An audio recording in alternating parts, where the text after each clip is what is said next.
Welcome to this explainer.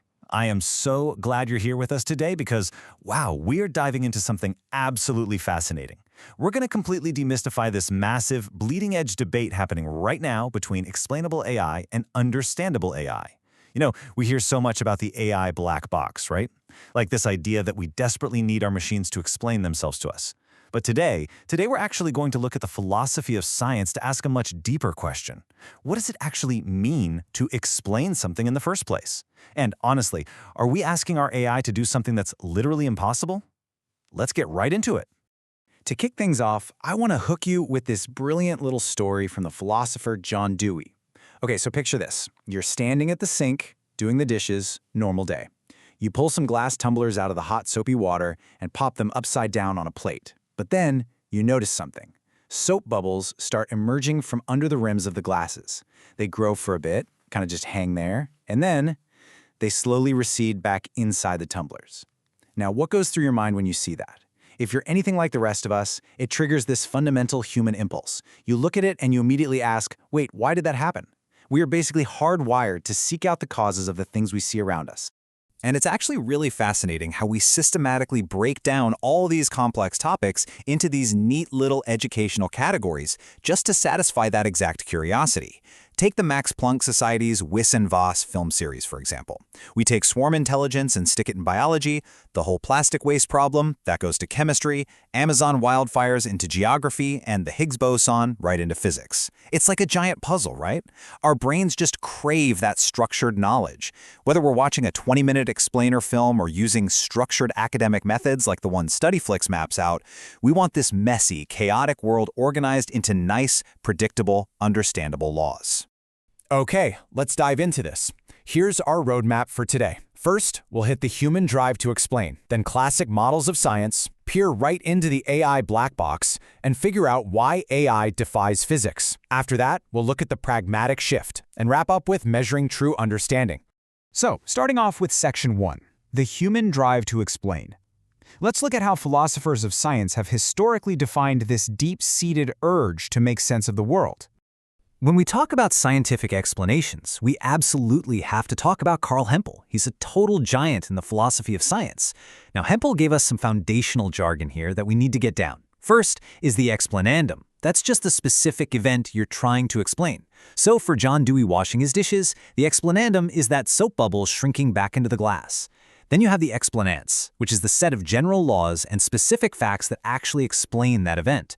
For the bubbles, the explanans would be the starting temperature of the hot suds, the cool air trapped in the glass, and of course the universal laws of thermodynamics that say air pressure drops as the glass cools. Make sense? Moving right along to Section 2, classic models of science. Let's look at the two absolute gold standards of scientific explanation established by Hempel.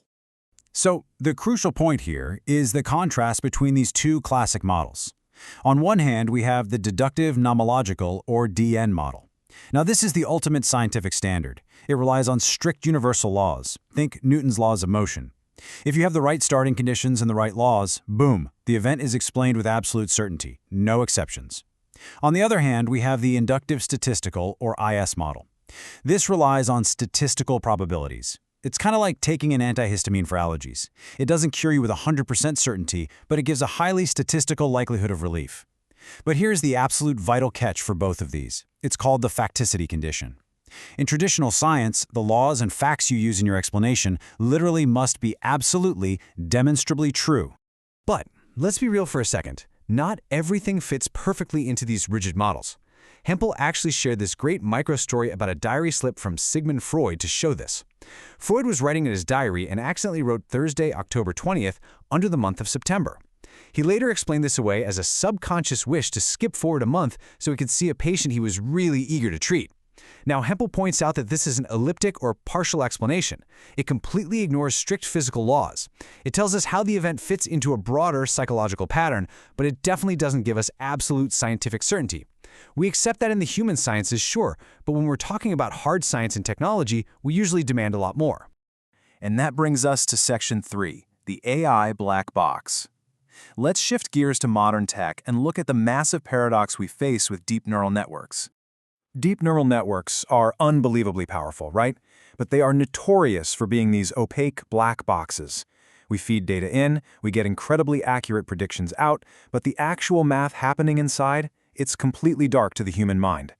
So explainable AI, or XAI, steps in to try and shine a light into that mathematical abyss. And it does this mainly through two approaches. The first is local post-hoc interpretability. This tries to explain just a single, specific prediction using tools like LIME, SHAP, or counterfactual probes. The second is global interpretation, which tries to explain the entire nonlinear model by building a simpler surrogate model, like a basic decision tree. Now, the overarching goal of XAI here is to treat AI models just like natural phenomena, trying to explain them using those traditional, strict scientific standards we just talked about. But here's where we hit a wall. Section 4.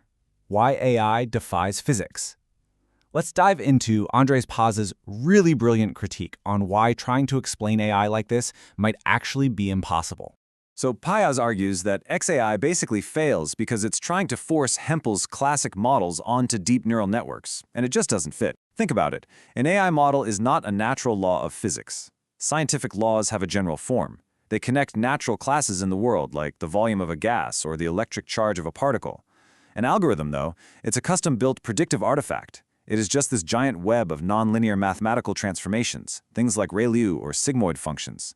It's a huge conjunction of very specific weights and biases. Plus, deep models suffer from what's known as the model identifiability problem. This means you can have multiple, entirely different internal models that spit out the exact same accurate predictions, and there's basically no way to verify which one the AI is actually using. Because of that, you can never fulfill Hempel's facticity condition. You simply cannot guarantee that your explanation is the absolute ground-level truth. And this brilliantly illustrates the core problem.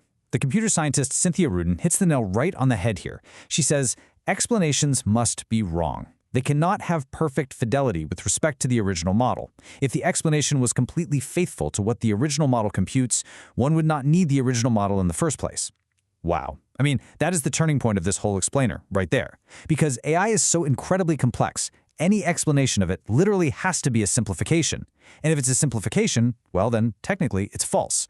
So XAI's dream of providing a perfectly truthful scientific explanation of a neural network is, for all intents and purposes, functionally impossible.